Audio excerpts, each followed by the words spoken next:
Ladies and gentlemen, if you could please be upstanding as the academic staff of City Education Group are about to make their formal procession.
If you'd like to be seated, everybody. Well, distinguished guests, graduands, ladies and gentlemen, colleagues, my name is John Dean O'Keefe, and on behalf of City Education Group, I would like to formally welcome you all to our morning conferring ceremony for 2025. Now, before we start, some housekeeping rules, I suppose, to get us going. In the unlikely event of an incident, there's that first door you came in, the main door is there. We've got one here behind us, and there's also an exit there, so just to be aware of them. Please, toilets, if they're needed, are in a door over there on your right. So please, if you need to use them, you can find them there. And can I just remind you about mobile phones, please, if I could? If you could please turn them to silent, turn them off, or even sell them, that would be fantastic. So today's order of ceremony is as per your booklet, and I'll introduce each part as we progress. Afterwards, we hope you're all going to join us, fellow graduates, families and so on, for a drink and some nibbles and doubtless a few pictures back up at City College where you collected your gowns. Well, now, first things first, and I know it's a cliche, but today really is your day. You've worked hard to be here, and now at last we all get to celebrate your achievements with you, with your family, and with your friends. Indeed, perhaps I should say at the outset that as I look around here today, I can't help but be dazzled by the style, the exquisitely applied makeup, and the general elegance I see before me, and quite frankly, the ladies aren't looking too bad either. A few musical thank yous to get us going first, however. Can I say special thanks for the musical processional we just heard, Jeremiah Clark's Prince of Denmark, but you all knew that, by Duncan Brickenden behind me here on piano and John Walsh on trumpet, both of whom we will be hearing again at the end of the ceremony. In fact, there's a wonderful synergy here between these two musicians. I first met John, our trumpeter, when he was just released from prison. Oh, sorry, that's the wrong line. That's a different John. I first met John 12 years ago outside the Gate Theatre in Dublin after an event he'd been playing at. And he said to me, "John, blowing into a trumpet for a living has its charms, but I need a change. Any chance I could become a lawyer with you lot at City College?" "Your wish is my command, John," I said. And now he struts his stuff in the courts of criminal justice, a man who has happily now swapped his piccolo for his prisoners. Mind you, should any of the ladies out there be getting married anytime soon, he could be your man for a grand entrance. Or alternatively, for the gentlemen here, if you're awaiting trial and don't want to join Enoch Burke for tea anytime soon, then please give John a shout and he might be able to help. He could probably do both for a discount, actually. So thank you so much. But look, here we are. We're back in this wonderful church of St. Anne's in Dawson Street, which of course we love and we keep coming back to. It probably goes without saying that it is steeped in history. I'm sure a lot of you know that. It's 325 years old this year, originally built in 1720. I'm advised that this means this year it is celebrating its Tur Quasquai centennial. Now that's easy for me to say. Of course, it has been associated with some very famous people over the years. Oscar Wilde, for example, was baptized in this parish. Wolfe Tone got married here to a woman called Matilda Witherington in 1785, and that's not even the most interesting part of their story. The real story behind these two is that they knew how to party, for when they went on honeymoon, they did it in style. That's right, ladies and gentlemen, they went to Maynooth. That's what I call a honeymoon. For those of you who are interested in Bram Stoker, of course, he's associated with this place too. He was married on this very spot right here in 1878. So to the ladies up the front here, you have been warned. Don't be surprised if a gentleman next to you starts sprouting fangs in the middle of the ceremony. But now, to commence the formal part of the proceedings, I would like to introduce you to Dr. Graham Glanville, Joint Director of Quality Teaching and Learning at City Education Group. He's going to open the formal part of the proceedings on this great day for you all. Although Graham would be too humble to admit this, it's not an exaggeration to say that because of his and indeed Karen's work and all of the team, they continue to engage the engine that is the quality that runs City Education Group. And one, we hope and know, that continues to change the face of professional education, not least for you, the graduates. So ladies and gentlemen, if you could put your hands together for Dr. Graham Glanville.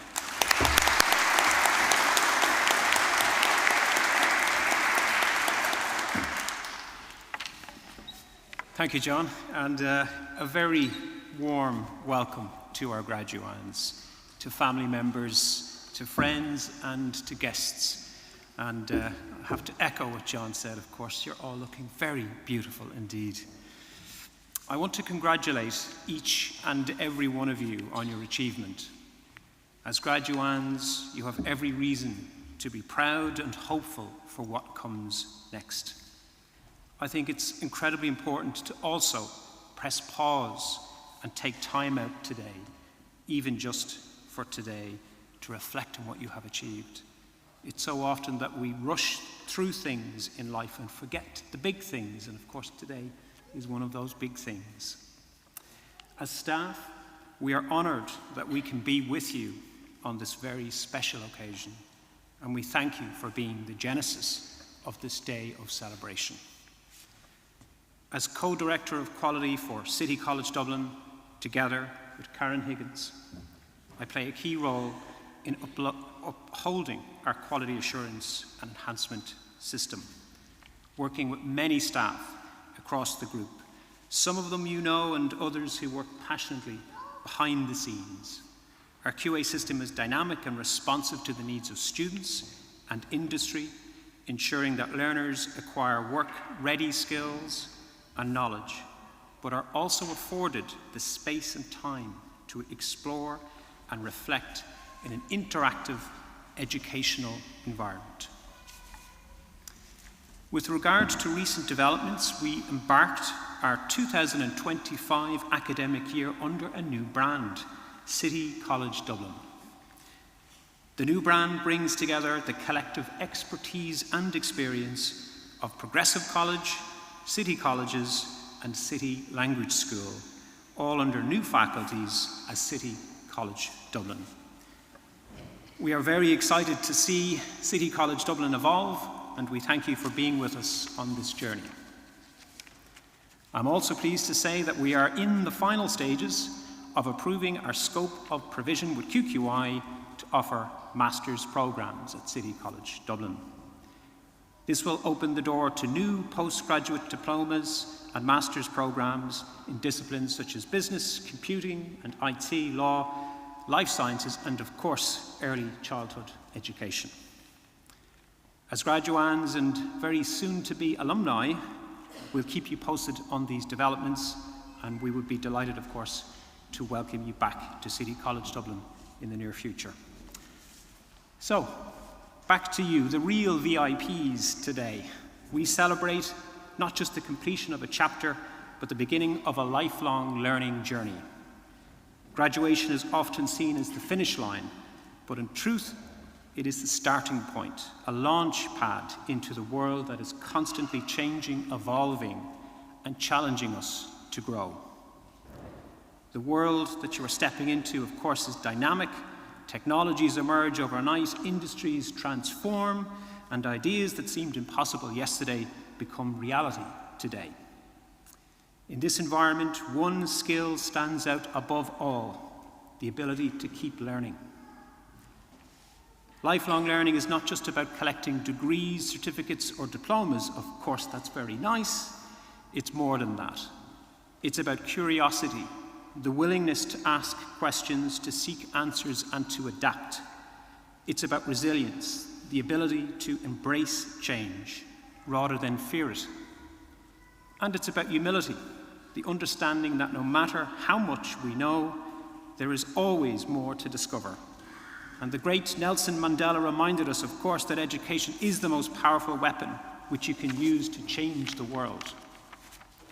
Those words, of course, capture the essence of why learning matters, not just for personal growth, but for shaping a better future for all.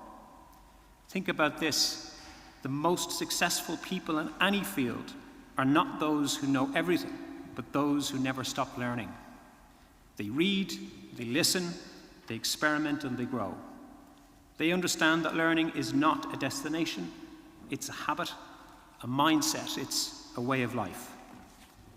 So, as you leave today, I challenge you to make learning your lifelong companion. Learn from books, of course, but also from people, from experiences, from failures. Learn from the world around you and from the voices that are different from your own. And most importantly, learn about yourself, your strengths, your passions, your purpose.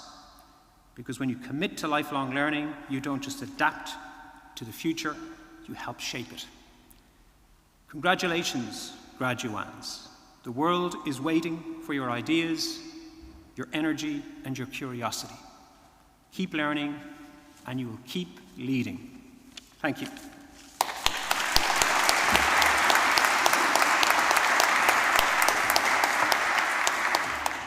Thank you very much, Graham, for those words. And now to the most important part of the ceremony, as Graham said, when we turn our attention to the presentation of awards. But before we do, some instructions first, please. Firstly, regarding how all graduands will come up to receive their parchment, so bear with me on this. Finola and her colleagues will usher you out of your seats in the correct order, we hope, to come up and receive your awards. You will come up here to the table behind me, receive your award. You will smile very awkwardly while getting your picture taken. And then you will return down the aisle, screaming and laughing and roaring, and eventually get back to your seats. There will be some traffic stops along the way, so please bear with the staff. But then a fresh panic will set in. You will think to yourself, I've just got myself a blank parchment. Please do not call on Garda Síochána. This is intentionally blank, and you will pick up your full proper parchment as you leave us at the end of the ceremony back up at City Colleges. The order of the awards are as per your booklet, so names will be called out together for each specific award.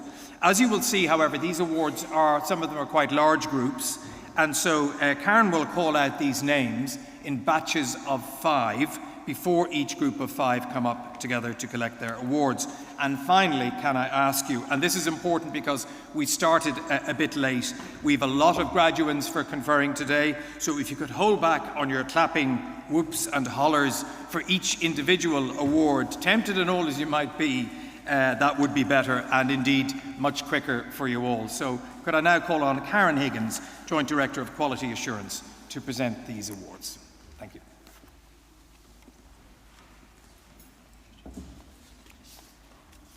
Thank you, John.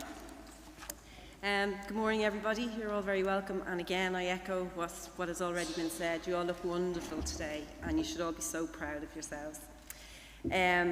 To all of the graduates here today in childcare, healthcare, special needs assisting, You've chosen paths now that require not only skill, knowledge, heart, patience, and kindness. Throughout your studies, you've shown your dedication and a remarkable ability to hold it all together, even when your Wi-Fi didn't. And at some point you realised that I'll start the assignment tomorrow actually meant I'll start it 48 hours before it's due. But you're still here graduating. Today marks the beginning of your next chapter. As you step into your professional roles, remember that your greatest gifts are kindness, understanding, and your ability to inspire hope. On behalf of all of us here in City College Dublin, we're incredibly proud of what you've achieved and even more excited for what lies ahead for you. Your journey is only beginning, but the world is a better place because of you. So, congratulations, graduates. Well done. Don't forget to celebrate. You've earned it. Now, on to the main business of the day. Academic Board, colleagues, esteemed colleagues of City College Dublin, I'd like to present the following students for their awards in programmes of Early Learning and Care, Special Needs Assisting, Healthcare, Montessori Teaching. So we'll begin.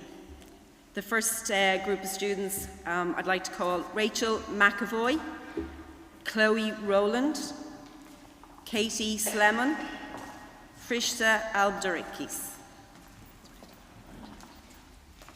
and Charlotte Arujo.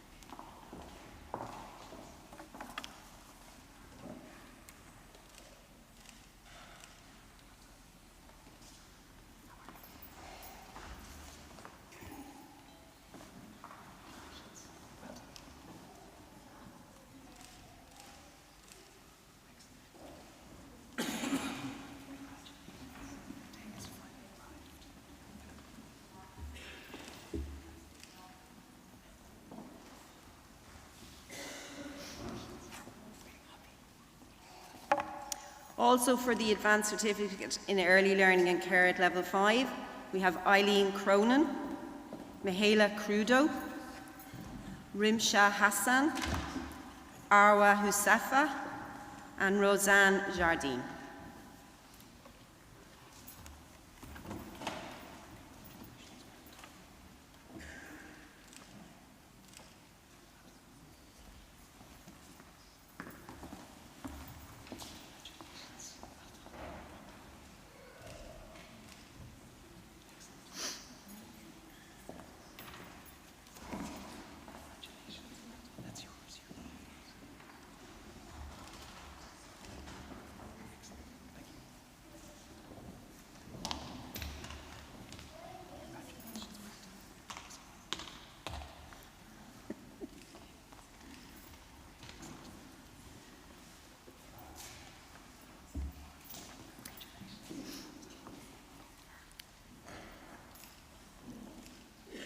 Also for the Advanced Certificate in Early Learning and Care at Level 5, Hannah Maguire, Shannon O'Neill, Maria Leticia Oliveira, Shazia Riaz, and Swahi Yamsani.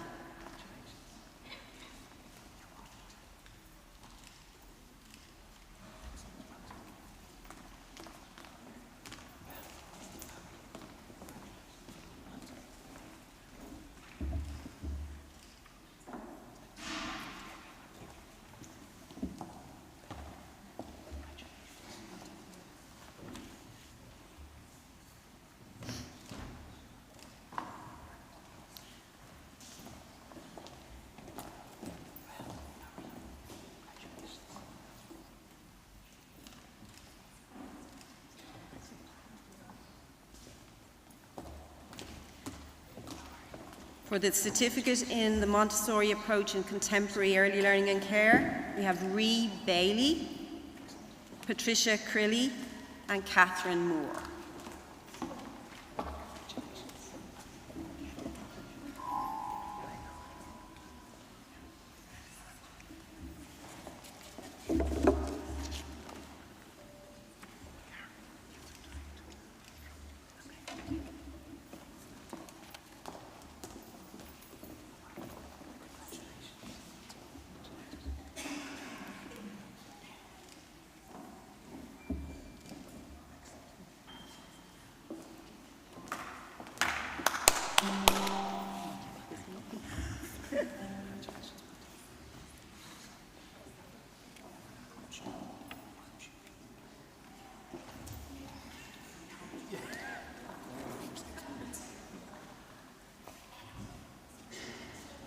We appear to have a little visitor on the altar, if maybe one of his parents could collect him.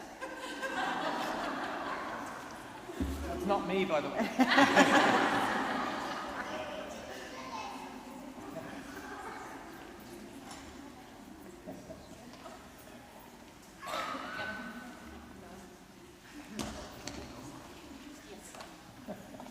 Round of applause.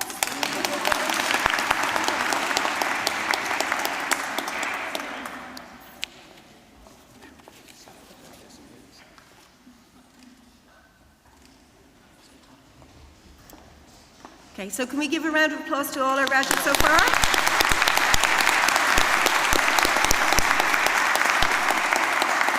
Now, our next award is for students from the BA Honours in Early Childhood Education and Care, and we have Lindsay Cormack, Lauren Fenlon, Amanda Finn, Sweetie Lindonde, Rosanna Marquez de Oliveira, Lisa McKay.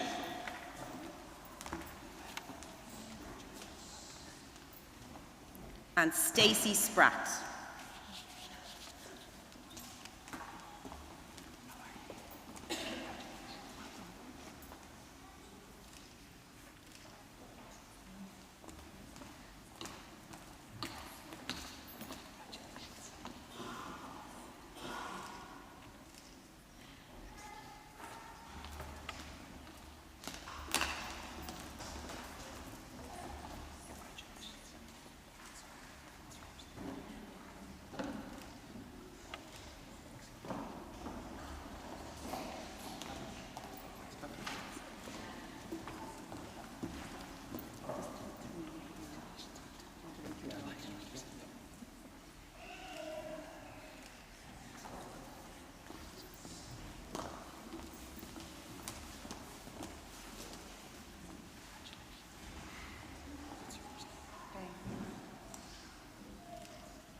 So we have a round of applause.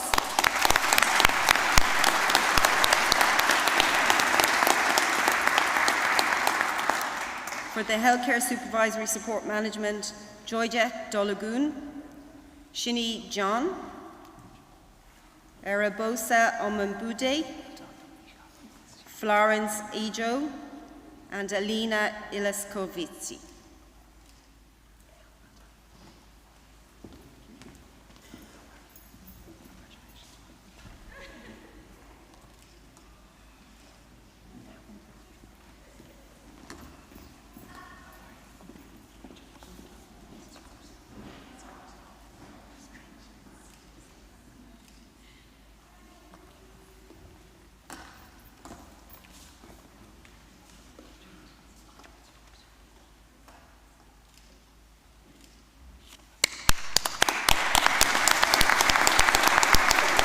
So for healthcare support, we have Sandra Michael, Oman Nicholas Odion, Chineri Glory Raphael, Agatha Swingoska, and Latifa Dada.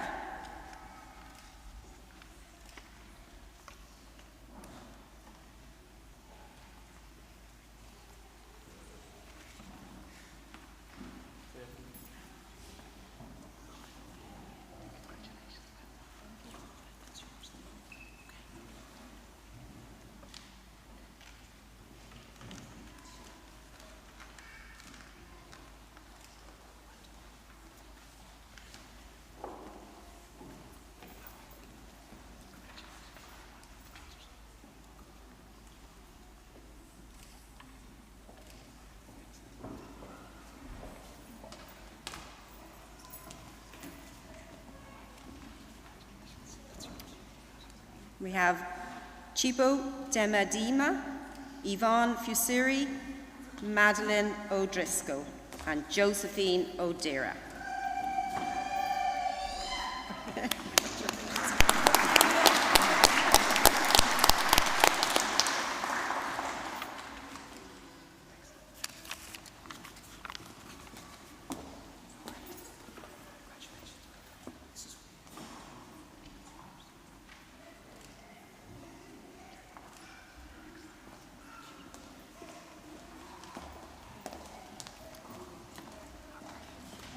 For our Level 7 Special Purpose Award in Special Education, we will have Mary Byrne, Diane Coakley, Richard Cudden, Louise Dean, and Antoinette Dorgan.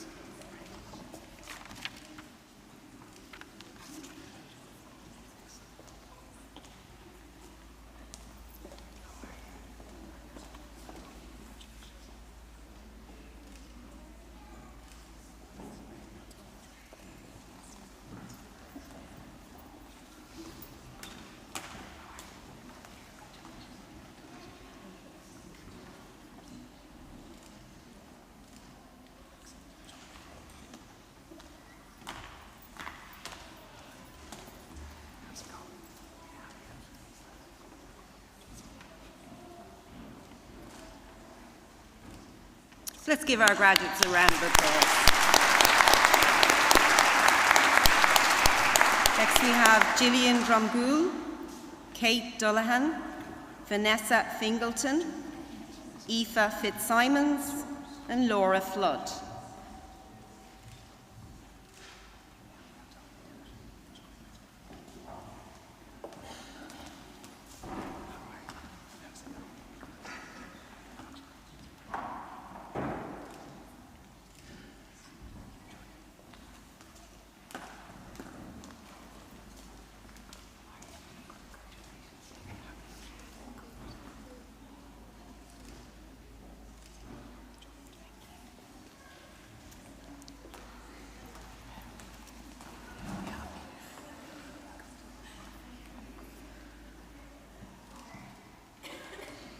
And again, a round of applause for our graduates.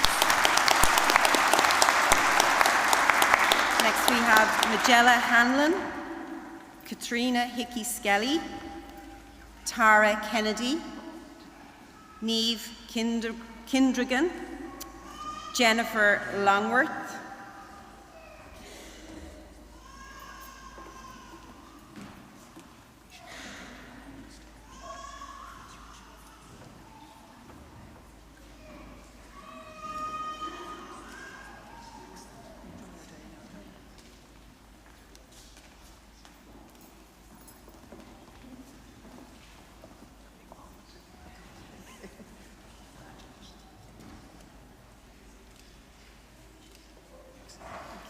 at the end.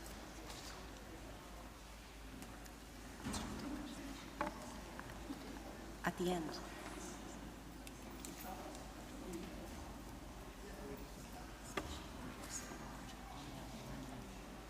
No, she's not supposed to.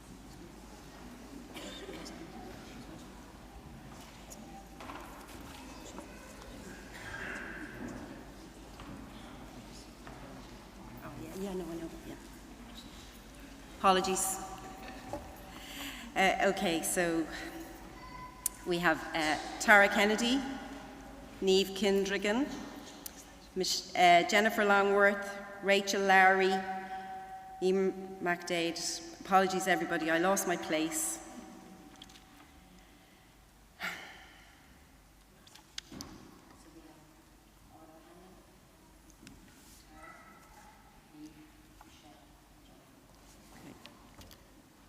So, Orla O'Hanlon, Tara Kennedy, Niamh Kindrigan, Jennifer Longworth, and Rachel Lowry.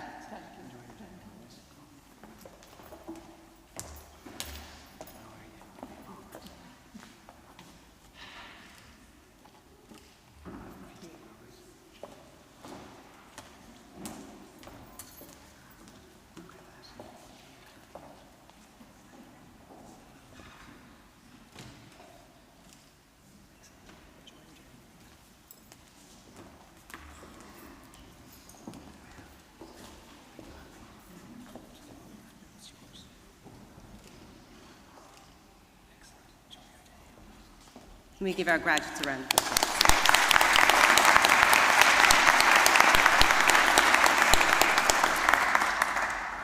Emer MacDade, Jade McGarry, Louise McGlynn, Sean Amelia, and Amy O'Neill.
We have Michelle Leonard,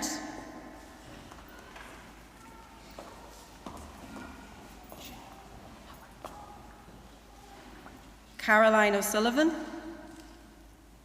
Davina O'Connor, Samantha O'Flanagan, Laura O'Grady,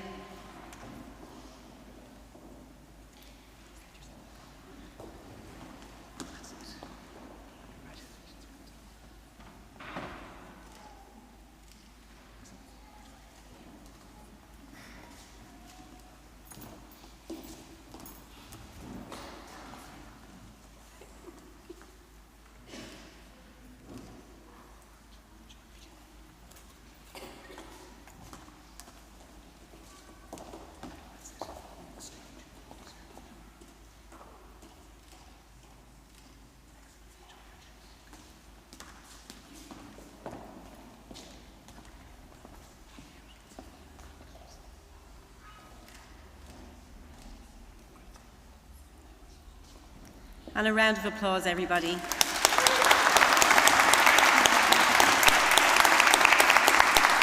we have Danielle O'Loughlin, Nolene Owens, Valerie Piana, Colleen Toy,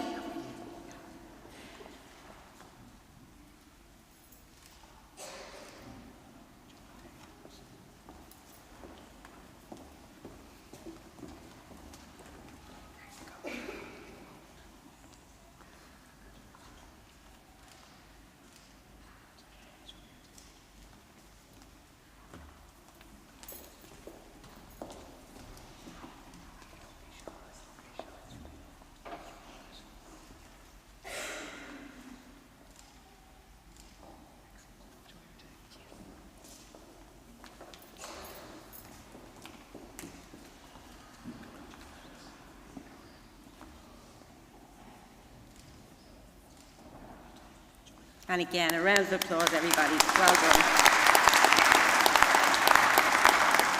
For our special needs assistant students, we have Keelan Barrett, Jimmy Farrell, Cora Foley, Carmo Griffin, and Alexia Griffin.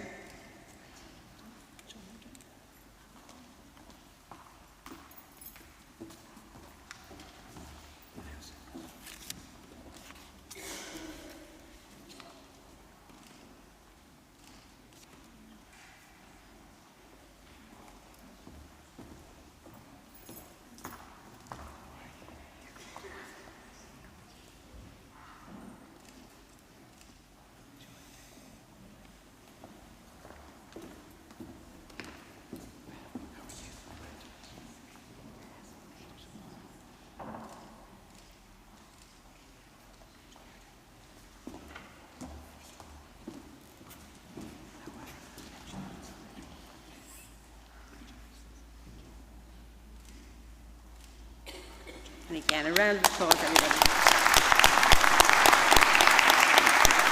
Next we have Katie McCrossan, John MacDonald, Jennifer MacDonald, Megan O'Connor, and Felicity Geraghty.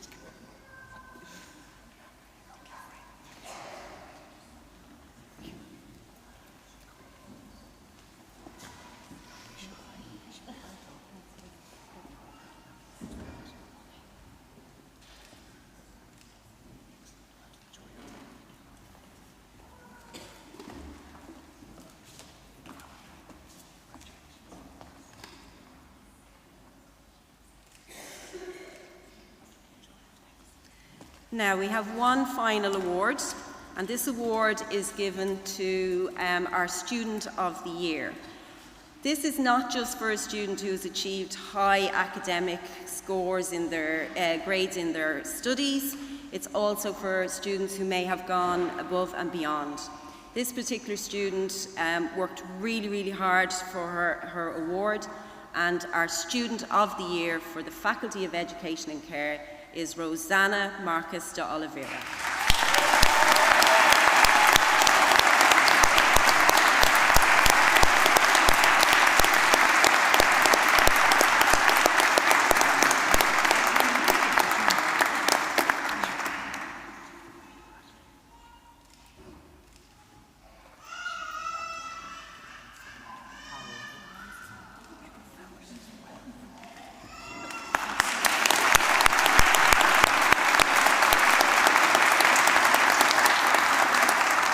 That concludes my part of the ceremony.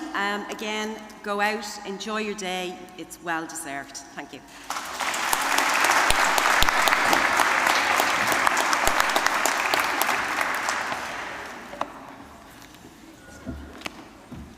And since we're all in the mood for it, one final round of applause for all the graduates.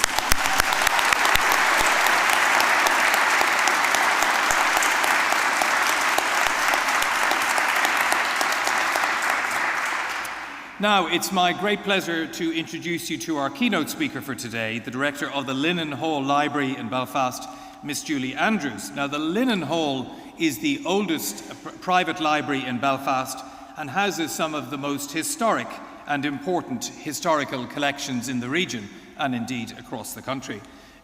Julie has an extensive career in Belfast in arts, in culture and civic organisation. She became the director of the Linen Hall Library in 2013 and was the first woman to lead the library in its 225-year history.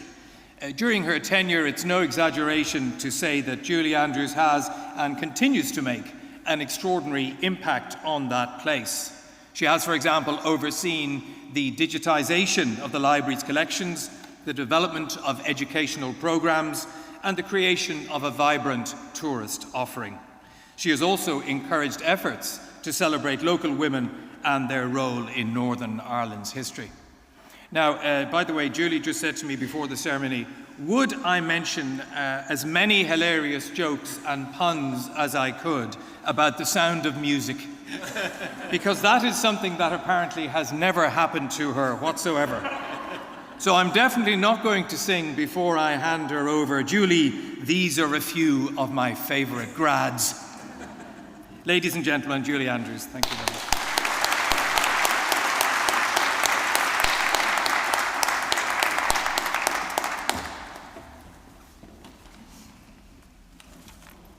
Good morning, everybody. Well, how can I follow that? But I promise you, I really can't sing. So thank you for inviting me here today. Encouraging a child's curiosity is like giving wings to their dreams. As a child, I taught my primary 3 teacher, so I was about 7. I was going to own a bookshop with a cafe attached. So roll on, more years than I would care to mention. I've been the director of the Linen Hall Library in Belfast, with coffee shop attached, since 2013. As a child, I adored going to the library. It was the highlight of my week, to pick some books that I could take home and immediately read. I was curious, possibly precocious, as I just wanted to understand and know things. So I loved reading and daydreaming about the characters about which I was reading. As I grew older, I started to develop my ideas about a career. So I graduated in law from Queen's University Belfast and did postgraduate qualifications in accountancy. My early career used those skills working as a tax accountant, and I can tell you now that really didn't suit me. And then I worked in the property and communications sector. In 2008, I had the opportunity of entering the charity sector, and I suppose alongside my business experiences, I was able, in a multi-use centre, to have the opportunity to programme arts and cultural activities where there never had been any. At the end of 2012, I saw a job advertised, the Director, Chief Executive of the Lindenhall Library. All of a sudden, I saw a job with the equivalent of that 7-year-old dream of a bookshop, of a cafe, potentially come true. So I was delighted to be appointed Director and start working at the Lindenhall in 2013. The Lindenhall Library was formed in 1788 as the Belfast Society for Promoting Knowledge, and later became, within a few years, the Belfast Library and Society for Promoting Knowledge. And its main objective was to promote reading and knowledge amongst the people of Belfast. It was formed by worthy artisans, not the great and good, but just the ordinary merchants of the city who wanted to promote reading and knowledge. The Lindenhall is more than a building filled with books and artefacts. It's a living, breathing sanctuary of ideas. It's where curiosity is not only welcomed but celebrated, where questions are not silenced but encouraged, and where every person, regardless of their age or background, can embark on a journey of discovery. This is something we positively encourage. We encourage engagement with all age groups, children and adults. If a primary school group is attending, they get an opportunity to hold a hairy book or a bunch of 152 keys for a police station. And over the last few years, we've used our collections and archives to link with the Natural History Museum in London and the National Trust Rangers in the hills around Belfast, looking at the natural world alongside materials we have in the Lindenhall. On the other hand, we are a place of debate and shared space for others, where respectful discourse and different views are respected. I think we've got to remember, in a world that moves very fast, libraries teach us to pause, to listen, to reflect and to explore. From the moment any of us step inside a library, and I'm reminded of this every day, we are reminded that knowledge is not a privilege for the few but a right for everyone. They invite the child who wonders why the stars shine, the student searching for answers, the dreamer sketching the future, and the elder seeking stories that mirror their own. Lifelong learning is not a destination, it's a habit, a way of living, and libraries are faithful companions of this. Curiosity, I hope, doesn't fade with age. I'm certainly curious still about the world around me. It grows richer, deeper, and more rewarding when nurtured. Childhood education is so important to encouraging curiosity and a love of learning. As I mentioned earlier, the Lindenhall Library was formed in 1788, so that's between the American Revolution and the French Revolution, just to give a little bit of context, which is kind of a bit surreal when you work there. Many of the library's early founders were United Irishmen, and the second librarian was hanged for treason at the end of the 18th century. So there's an early Lindenhall story linked to our collective history across the island, and it captures the imagination when you think of the librarian being arrested amongst the bookshelves. Storytelling has always been one of humanity's most powerful tools preserving heritage and history. It's more than just about recounting events, it's about weaving facts, emotions, and cultural values into narratives that connect generations. Currently, it's recognised in the library and museum world that authentic voices play an important role, and libraries and museums like the Lindenhall collect oral histories so that people's own personal lived experiences are recorded. Storytelling preserves cultural identity, it makes history relatable, and strengthens community bonds. People's personal experiences bring history to life. Oral traditions, folk tales, and family stories keep languages, customs, and beliefs alive, especially in communities where written records are rare. Early childhood educators play a similar role in aiding childhood curiosity and helping children to tell and preserve their own stories and histories and learning from generations of their own family. Many congratulations to you all graduating today. I wish you well in your future careers and follow your dreams. I followed mine. Thank you.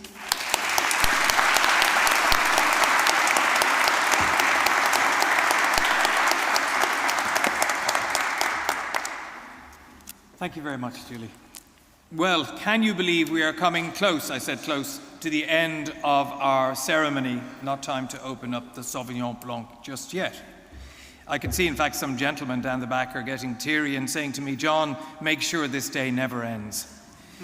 Before we leave you, I'd like to remind you of a few bits and pieces, please, if I could, that our reception will be held over at City Colleges, where you can hand your gowns back in, and indeed, that's on the 5th floor.